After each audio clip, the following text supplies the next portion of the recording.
அம்மா யாராச்சும் இருக்கீங்களா? ஏமா இங்கேதான் அரிசி இருக்கலாம் விட்டாச்சு, இன்னும் என்னமா வேணும்? இல்ல அக்கா, நீங்க போட்ட பழைய துணி இருந்தா கூட அக்கா, பேரை சொல்லி போட்டுக்கிறேன்.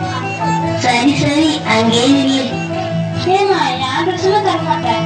நீ புதுசா யாரு கேட்டா? புதுசு போடுற அளவுக்கு அவளுக்கு தகுதி இருக்கா? உனக்கு இந்த துணி இருந்துச்சு, அதை புள்ளி. சரிம்மா. அம்மா அம்மா, ஐயோ இன்னும் வேற வரல, நேரம் வேற இருக்குது. கீழ் ஜாதி குருட்டுலாயே பாவுன்னு பார்த்து துணியை கொடுக்க பார்த்தா நீ வாய் போட்டு பட்டு போற வீட்டுல உன் ஜாதிக்கு என் வாசப்படிய குடல் இருக்க தொப்பு இல்ல. நீங்க கிடையாது, ஒண்ணும் கிடையாது, போடி வெளியில. அம்மா அம்மா, கால் தடிக்க விழுந்துட்டமா, என்ன மன்னிச்சிருமா, என் பொழப்புல கை வச்சிடாதீங்கம்மா.